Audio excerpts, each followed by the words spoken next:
beberapa PR ya. Terus nambah lagi nih PR-nya untuk komunikasi. Udah harus nyari karakter anak, udah harus bagaimana untuk bisa stimulasi anak. Sekarang komunikasi, karena memang kalau kita lihat trennya lagi di Instagram saat ini adalah ada orang tua yang merasa kehilangan anaknya di usia remaja.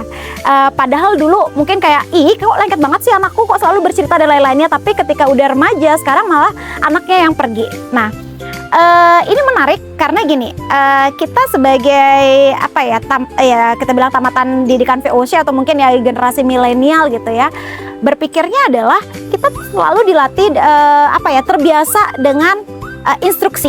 Jadi kita terbiasa dengan, ayo lakukan ini, nggak boleh kayak gini, harus ke sini. Bahkan mungkin pilihan beberapa parents, mungkin ada yang pilihan kuliahnya juga ditentukan oleh orang tua, ada mungkin kayak gitu ya.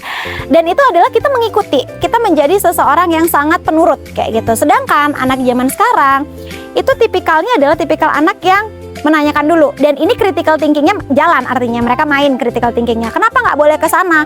Kan aku besar, kan aku bisa kayak gini. Kenapa nggak ke sana? Kenapa begini? Dan kita yang biasa bingung karena kita tidak terbiasa untuk bertanya pada saat kita dulu waktu masih kecil. Kita terbiasa untuk mengikuti satu instruksi atau satu arahan kayak gitu. Nah, jadi PR orang tuanya di sini adalah untuk bisa berkomunikasi dengan anak zaman sekarang, jangan langsung dikasih jawaban. Jadi kalau ditanya, "Ma, kenapa sih langitnya gelap ya kalau mau hujan?" Nah, caranya adalah kita tanya balik. Menurut kamu kenapa? Kok bisa langitnya gelap kayak gitu?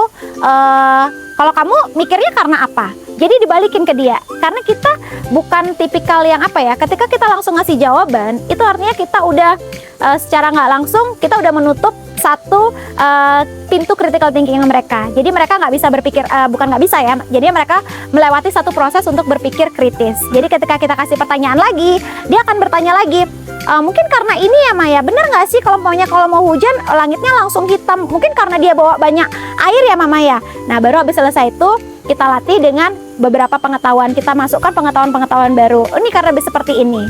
Nah, kemudian kalau ngadepin anak-anak yang mungkin berperilaku sulit ya, contoh kayak empaya tantrum, kemudian nggak mau berbagi mainan, atau mungkin nggak mau dengar arahan, yang bisa dilakukan oleh orang tua adalah tidak langsung merespon. Jadi biasanya kan kita langsung bereaksi kayak gitu, kenapa sih kok nggak mau kayak gini?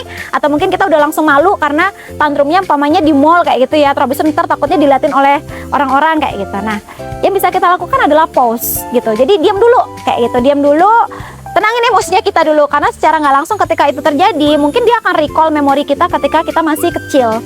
Jadi ya udah pause dulu, abis selesai itu coba dia mati, kenapa ya anak ini ya, kenapa dia tantrum ya, oh kayak tadi gara-gara lapar ya. Habis itu baru mungkin komunikasinya pelan, adek lagi sakit ya, atau mungkin adek lagi marah nih, adek marah karena apa yang buat adek marah. Nah, jadi dari sana mungkin kelihatannya jadi kayak secara nggak langsung ketika kita melakukan itu kita sedang recover our inner child trauma.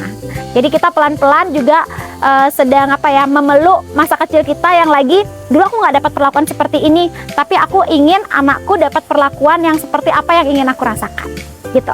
Jadi mungkin kuncinya adalah di komunikasi, bagaimana kita ingin diperlakukan, seperti itulah kita berlakukan anak kita. Berbagi inspirasi di Inspirasi Berbagi.